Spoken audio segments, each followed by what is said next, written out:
الحمدللہ رب العالمین وبہ استعین واشہد ان لا الہ الا اللہ وحدہ لا شریک لہ واشہد ان محمدا عبدہ ورسولہ اما بعد. ہمارا درس ارکان ایمان سے متعلق تھا اس سے پہلے، اور اس میں آخری رکن سے پہلے والا رکن، سیکنڈ لاسٹ، آخرت پر ایمان.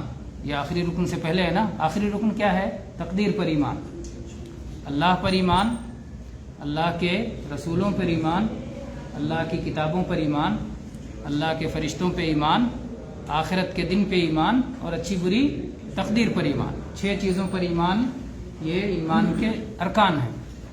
تو 5ویں رکن پر بات شروع ہوئی تھی آخرت پر ایمان سے متعلق، اور یہ بتایا گیا تھا کہ موت کے بعد سے لے کر قیامت قائم ہونے تک جتنی چیزیں ہیں، جنت میں پہنچ جانے اور جہنم پر پہنچ جانے تک جتنی چیزیں ہیں، سب پر ایمان لانا آخرت پر ایمان میں داخل ہے.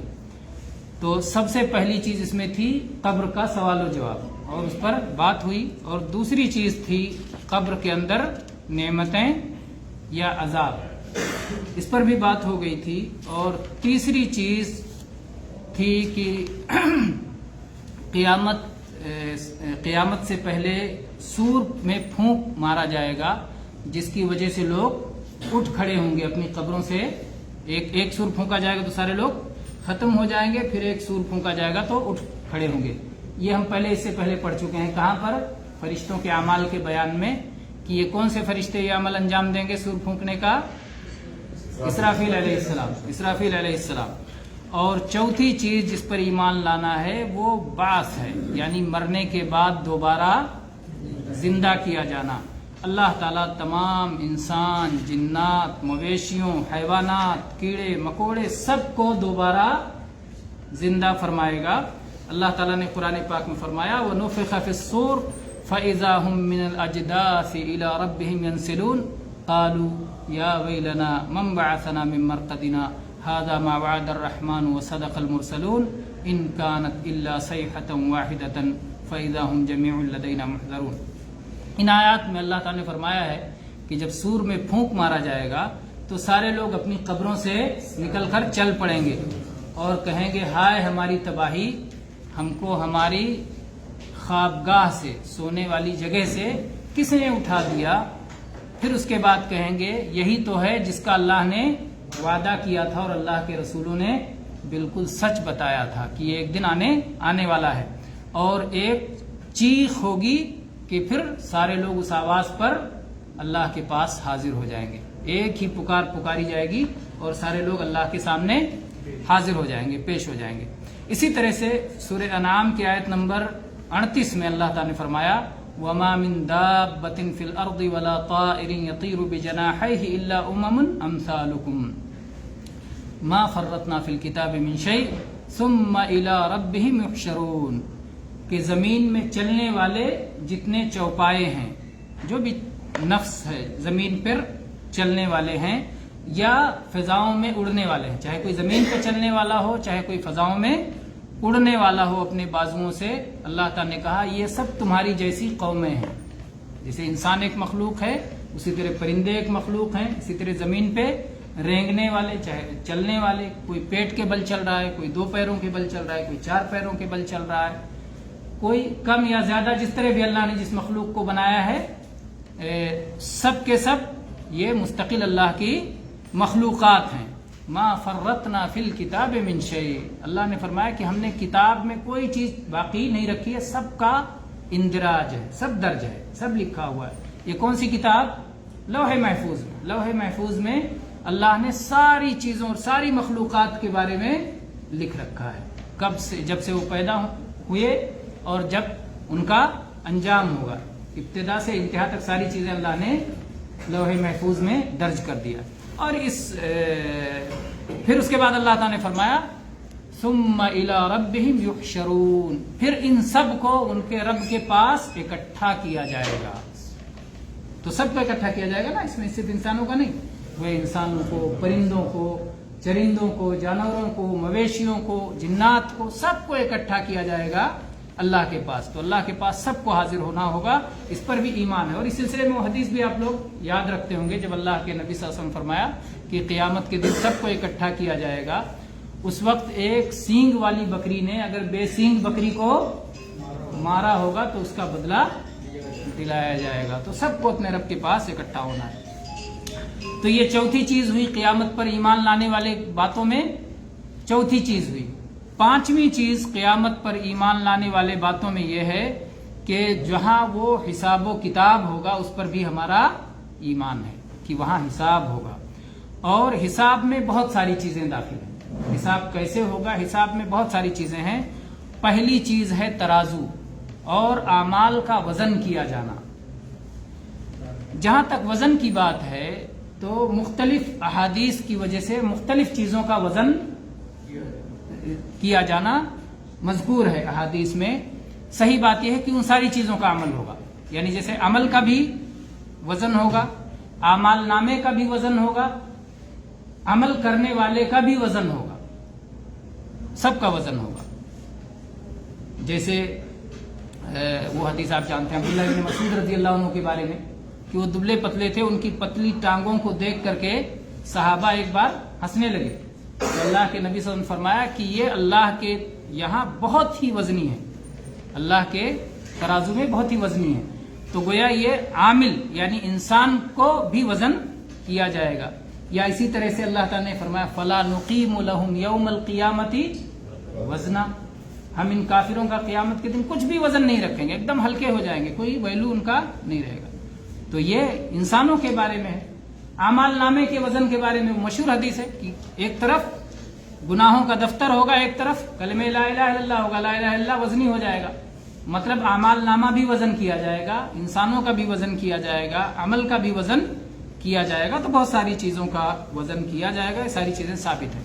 تو میزان پر ایمان رکھنا یہ آخرت پر ایمان رکھنے کا حصہ ہے۔ اور اس سلسلے میں قرآن پاک میں سورہ انبیاء کی آیت نمبر 47 میں اللہ تعالیٰ نے فرمایا وَنَضَعُ الْمَوَازِينَ الْقِسْطَ لِيَوْمِ الْقِيَامَةِ فَلَا تُظْلَمُ نَفْسٌ شَيْئًا وَإِنْ كَانَ مِثْقَالَ حَبَّةٍ مِّنْ خَرْدَلٍ أَتَيْنَا بِهَا وَكَفَى بِنَا حَاسِبِينَ، کہ ہم قیامت کے دن عدل کا میزان قائم کریں گے، عدل کا ترازو رکھیں گے، اور کسی نفس پر کچھ بھی ظلم نہیں ہوگا، کسی جان پر کچھ بھی ظلم نہیں ہوگا۔ اگر ایک رائی کے دانے کے برابر بھی کوئی چیز ہوگی تو ہم اسے لے کے آئیں گے اور اس کا بھی حساب کر دیں گے، اس کا بھی حساب کر دیں گے۔ رائی برابر شر ہوگا یا رائی برابر خیر ہوگا، ہر چیز کا حساب ہو جائے گا۔ لیکن خیر کے معاملے میں اللہ کا فضل ہوگا کہ اللہ ایک کا 10 گنا بڑھا کے دے گا، لیکن شر پہ جتنا برائی کیا اتنی سزا ہوگی، اتنا ہی اس کا انجام ہوگا۔ اسی طرح سے اللہ تعالیٰ نے فرمایا مشہور 30ویں پارے کی سورہ قاریہ القاریہ ملقاریہ وما ادراک ملقاریہ یوم یکون الناس کالفراش المبثوث وتکون الجبال کالعہن المنفوش فاما من ثقلت موازینہ فهو فی عیشۃ راضیہ واما من خفت موازینہ فامہ ہاویہ وما ادراک ما ہی نار حامیہ۔ یہاں پر اللہ تعالیٰ نے فرمایا فاما من ثقلت موازینہ، جن لوگوں کا ترازو بھاری ہو جائے گا، وزنی ہو جائے گا، تو وہ آرام کی اور مزے کی زندگی میں ہوں گے، اپنی پسندیدہ زندگی وہ پا جائیں گے۔ تو وزن ان کا، ان کے اعمال کا وزن، یہاں میزان کے وزنی ہونے کا ذکر ہے۔ اور اسی طرح سے آگے پھر وَأَمَّا مَنْ خَفَّتْ مَوَازِينُهُ، لیکن جن لوگوں کا وزن ہلکا ہو جائے گا، جن کے ترازو ہلکے ہو جائیں گے، تو اس میں وزن کا ذکر ہے۔ اور وزن پر ایمان لانا، ترازو پر ایمان لانا بھی آخرت پر ایمان لانے کا حصہ ہے۔ اسی طرح سے آخرت پر ایمان لانے والی چیزوں میں جن چیزوں پر ایمان لانا ہے وہ ہے دائیں ہاتھ میں یا بائیں ہاتھ میں اعمال نامہ دیا جائے گا۔ ہمارے جو بھی اعمال ہیں وہ یا کسی کو دائیں ہاتھ میں ملیں گے، کسی کو بائیں ہاتھ میں۔ دائیں ہاتھ میں خوش نصیبوں کو ملے گا، بائیں ہاتھ میں محروموں اور بدنصیبوں کو ملے گا۔ اللہ تعالیٰ نے اس کے بارے میں فرمایا یومئذ تعرضون لا تخفى منکم خافیہ فَأَمَّا مَنْ أُوتِيَ كِتَابَهُ بِيَمِينِهِ فَيَقُولُ هَاؤُمُ اقْرَءُوا كِتَابِيَهْ إِنِّي ظَنَنْتُ أَنِّي مُلَاقٍ حِسَابِيَهْ فَهُوَ فِي عِيشَةٍ رَاضِيَةٍ فِي جَنَّةٍ عَالِيَةٍ قُطُوفُهَا دَانِيَةٌ كُلُوا وَاشْرَبُوا هَنِيئًا بِمَا أَسْلَفْتُمْ فِي الْأَيَّامِ الْخَالِيَةِ وَأَمَّا مَنْ أُوتِيَ كِتَابَهُ بِشِمَالِهِ فَيَقُولُ يَا لَيْتَنِي لَمْ أُوتَ كِتَابِيَهْ وَلَمْ أَدْرِ مَا حِسَابِيَهْ يَا لَيْتَهَا كَانَتِ الْقَاضِيَةَ مَا أَغْنَى عَنِّي مَالِيَهْ هَلَكَ عَنِّي سُلْطَانِيَهْ خُذُوهُ فَغُلُّوهُ ثُمَّ الْجَحِيمَ صَلُّوهُ. تو اس میں اللہ تعالیٰ نے دائیں اور بائیں ہاتھ میں اعمال نامہ دینے کا ذکر فرمایا ہے کہ اللہ کے سامنے سارے لوگوں کو پیش کیا جائے گا. تو رضون سب کو پیش کیا جائے گا اللہ کے سامنے اور کوئی وہاں چھپ نہیں سکتا ہے. جس کے داہنے ہاتھ میں اعمال نامہ دیا جائے گا تو وہ مارے خوشی کے لوگوں کو دکھاتا پھرے گا کہ دیکھو میرا اعمال نامہ پڑھو. جیسے رزلٹ ملتا ہے اور اچھا رزلٹ ہوتا ہے تو ہر کوئی مارے خوشی کو دوسروں کو دکھانا چاہتا ہے. تو جیسے اعمال نامہ اچھا ہوگا وہ لوگوں کو اپنا اعمال نامہ دکھائے گا بڑھ بڑھ کے اور کہے گا میرا پورا یقین تھا کہ حساب ہونے والا ہے اور اسی حساب سے میں نے تیاری کی تھی. تو وہ اپنی من پسندیدہ زندگی میں ہوگا, وہ اونچے جنتوں میں ہوگا جس میں قریب ہوں گے, جو چن کر کے کھانا چاہے گا اس کے لیے اس کے پھل قریب ہوں گے. اللہ تعالیٰ کہے گا کہ تم نے پچھلے زمانے میں جو کچھ کیا تھا اس کے سبب سے آج کھاؤ پیو اور مزے کرو. تو یہ ایک طبقہ ہو گیا جن کو داہنے ہاتھ میں اعمال نامہ دیا جائے گا. اس کے مقابلے میں دوسرا گروہ ہوگا جس کے بائیں ہاتھ میں اعمال نامہ دیا جائے گا. وہ کہے گا کاش مجھے یہ اعمال نامہ نہ ملا ہوتا اور مجھے میرے حساب و کتاب کا کچھ بھی پتہ نہ ہوتا. کاش دنیا ہی میں سب کچھ ختم ہو گیا ہوتا. میرے مال نے مجھے نہیں بچایا, میرے اقتدار نے مجھے نہیں بچایا. اللہ تعالیٰ کہے گا اس کو پکڑو, اس کو بیڑیاں پہنا دو اور اس کو جہنم کی آگ میں ڈال دو. تو اس پہ اہل ایمان ان ساری چیزوں پر ایمان رکھتے ہیں کہ حساب و کتاب ہوگا, دائیں ہاتھ میں اور بائیں ہاتھ میں اعمال نامہ دیا جائے گا. اسی طرح سے اللہ تعالیٰ نے فرمایا وَكُلُّ إِنسَانٍ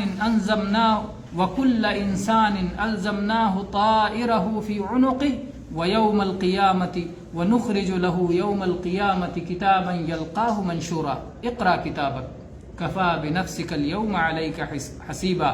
اور ہر انسان کی قسمت کو ہم نے اس کے گلے میں باندھ دیا ہے, اس کے گلے میں لگا دیا ہے اور قیامت کے دن یہ کتاب کی صورت میں اس کے سامنے آئے گا جو کھول کر وہ پڑھ سکے گا, اپنی کتاب کھول کر کے وہ پڑھ سکے گا. اور اللہ تعالیٰ کہے گا اپنی کتاب خود پڑھ لو, اپنا حساب لینے کے لیے تم خود کافی ہو. کسی چیز کا آدمی انکار نہیں کر پائے گا. جب سے نئی ٹیکنیک وجود میں آئی ہے تب سے ان چیزوں پر ایمان کتنا آسان ہو گیا ہے. چھوٹی سی میموری میں کتنا زیادہ ویڈیو مجرموں کو دکھا دیتے ہیں. جب تحقیق ہوتی ہے تو مجرم کو ویڈیو دکھاتے ہیں, یہ تم نے کیا, نہیں کہہ پاتا ہے کہ نہیں کیا, ویڈیو سامنے چل رہا ہے, زوم کر کے بڑا کر کے خوب دکھا دیتے تم ہی ہو نا, یہ تمہاری آنکھ ہے, یہ تمہارا ہاتھ ہے, یہ تم یہاں کھڑے تھے, یہاں یہ کھمبا ہے, یہاں یہ روڈ ہے, یہاں یہ ڈسٹ بن ہے, یہاں گاڑی گزر رہی ہے, یہ فلاں دور ہے, یہ فلاں اعلان ہے, تم ایسے ایسے گئے, یہاں سے چل کے گئے. اللہ اکبر. دنیا ہی میں اللہ تعالیٰ نے ایسے مناظر سامنے رکھ دیے ہیں کہ انکار کی کوئی گنجائش نہیں. اللہ کے سامنے کیسے کوئی انکار کر پائے گا جس اللہ نے یہ دماغ دے کے انسانوں سے یہ کام کروایا. ان دنوں چونکہ الحاد کا چرچا زیادہ ہے, لوگ مانتے نہیں کہ دنیا خود بخود بن گئی ہے, جبکہ اللہ نے دلائل اس وقت سب سے زیادہ مہیا فرما دیے ہیں. اور قرآن پاک کی وہ آیت, قرآن معجزہ ہے ہمیشہ کے لیے, سنوریہم آیاتنا فی الآفاق وفی انفسہم حتی یتبین لہم انہ الحق. ہم اس کائنات میں اور خود ان کے اپنے اندر بھی ایسی ایسی نشانیاں دکھائیں گے کہ اسلام کا برحق ہونا سامنے آ جائے گا. غور کرے, غور کرنے والا اپنی زندگی میں خود اپنے اندر اور باہر جو کائنات میں نشانیاں بکھری ہوئی ہیں تو اسلام کی حقانیت پر, اس کی سچائی پر, اس کی صداقت پر پورا یقین ہو جاتا ہے. کسی قسم کا کوئی شک باقی نہیں رہتا کہ یہ اللہ کا برحق دین ہے جسے اللہ نے جبریل علیہ السلام کے ذریعے محمد رسول اللہ صلی اللہ علیہ وسلم کو بھیجا ہے، اور اللہ تعالیٰ نے اگر ہم لوگوں کو اس ایمان کی توفیق دی ہے تو یہ اللہ کا فضل ہے، جس پر ہمیں اللہ کا شکر گزار ہونا چاہیے، ورنہ اللہ تعالیٰ اگر کسی کو محروم کر دے تو کسی کا کوئی حق نہیں اللہ پر۔ اللہ پر کوئی حق ہے؟ کوئی کہہ سکے گا اللہ سے کہ اللہ میں کیوں محروم رہا؟ تم نے کیا ہے، تمہارے لیے راستے کھلے ہوئے ہیں، تمہارے لیے نشانیاں تمہارے سامنے موجود تھیں، اور اس کے بعد پھر تم اپنے عمل کے خود ذمہ دار ہو گئے۔ اللہ تعالی ہم سب کو اپنے دین کی صحیح سمجھ عطا فرمائے۔ بہرحال اس کے بعد میں کچھ اور بھی آیات ہیں جس میں ان چیزوں کا ذکر کیا گیا ہے اور احادیث بھی ہیں، تو یہ مسئلہ پورا کر لیتے ہیں۔ اسی طرح سے سورہ کہف میں اللہ تعالی نے فرمایا ووضع الکتاب فَتَرَى الْمُجْرِمِينَ مُشْفِقِينَ مِمَّا فِيهِ وَيَقُولُونَ يَا وَيْلَتَنَا مَا لِهَذَا الْكِتَابِ لَا يُغَادِرُ صَغِيرَةً وَلَا كَبِيرَةً إِلَّا أَحْصَاهَا وَوَجَدُوا مَا عَمِلُوا حَاضِرًا وَلَا يَظْلِمُ رَبُّكَ أَحَدًا، اور اعمال نامے کو سامنے رکھ دیا جائے گا، کتاب کو سامنے رکھ دیا جائے گا، مجرمین ڈرے ہوئے ہوں گے اس اعمال نامے میں جو کچھ ہے، گنہگار، جرم کرنے والے، غلطی کرنے والے، خطا کار و بدکار اس کتاب سے ڈرے ہوئے ہوں گے، اور کہیں گے اس کتاب کو کیا ہو گیا ہے، نہ کوئی چھوٹی چیز چھوٹی ہے اور نہ کوئی بڑی چیز چھوٹی ہے، تمام چیزیں اس کتاب میں موجود ہیں، جو کچھ انہوں نے کیا ہے سب کچھ اس میں موجود ہے، اور آپ کا رب کسی پر ظلم نہیں کرتا۔ اسی طرح سے بخاری و مسلم کی حدیث عدی بن حاتم رضی اللہ عنہ روایت کرتے ہیں کہ اللہ کے نبی صلی اللہ علیہ وسلم نے فرمایا ما منکم احد الا سیکلمہ اللہ لیس بینہ وبینہ ترجمان فینظر ایمن منہ فلا یرى الا ما قدم وینظر اشأم منہ فلا یرى الا ما قدم وینظر بین یدیہ فلا یرى الا النار تلقاء وجہہ فاتقوا النار ولو بشق تمرہ۔ کہتے ہیں کہ ایک دن ایسا آئے گا جب تم میں سے جو بھی ہے، اللہ کے نبی نے سارے صحابہ کرام کو، اپنی امت کو مخاطب کر کے فرمایا کہ تم میں سے جو بھی ہے اس کا رب اس سے براہ راست گفتگو کرے گا، اس کے درمیان اور رب کے درمیان میں کوئی ترجمہ کرنے والا بھی نہیں ہوگا، ڈائریکٹ براہ راست بلا واسطہ اللہ تعالیٰ گفتگو فرمائے گا۔ آدمی اپنے دائیں دیکھے گا تو جو عمل اس نے بھیجا ہوگا وہی نظر آئے گا، آدمی اپنے بائیں دیکھے گا، جو عمل اس نے بھیجا ہوگا وہی نظر آئے گا، آدمی اپنے سامنے دیکھے گا تو اس کے سامنے جہنم کی آگ ہوگی، اور اس لیے اللہ کے نبی صلی اللہ علیہ وسلم نے فرمایا کہ جہنم کی آگ سے بچو اگرچہ ایک کھجور کا ٹکڑا ہی دے کے کیوں نہ ہو۔ اس سے کیا معلوم ہوتا ہے کہ خرچ کرنا اور صدقہ و خیرات کرنا جہنم کی آگ سے بچانے میں بہت معاون ہے۔ اس لیے اللہ کے نبی صلی اللہ علیہ وسلم نے اہل ایمان کے سامنے، صحابہ کے سامنے بات ہو رہی تھی نا، تو ایمان تو ضروری ہے، ایمان کے بغیر نہیں، لیکن ایمان کے بعد صدقہ و خیرات کرنا یہ جہنم سے بچانے کا بہت بڑا ذریعہ ہے۔ تو یہ بخاری و مسلم کی حدیث ہے۔ اسی طرح سے جو ہے اس سلسلے میں اور بھی بہت ساری حدیث ہیں، انشاءاللہ ایک ہفتہ اس پر اور بھی آگے درس کریں گے، آج کے لیے اتنا کافی ہے۔ اللہ تعالی ہم سب کو آخرت پر سچا پکا ایمان رکھنے والا بنائے، اور ہم سب کو اپنے اعمال کی اصلاح کرنے والا بنائے، اور جو غلطیاں اور گناہ ہو رہے ہیں اللہ تعالیٰ ان سے توبہ استغفار کی توفیق عطا فرمائے، اللہ اسے ہم سے قبول فرمائے، آمین۔ وآخر دعوانا الحمدللہ رب العالمین، صلی اللہ علیہ وسلم۔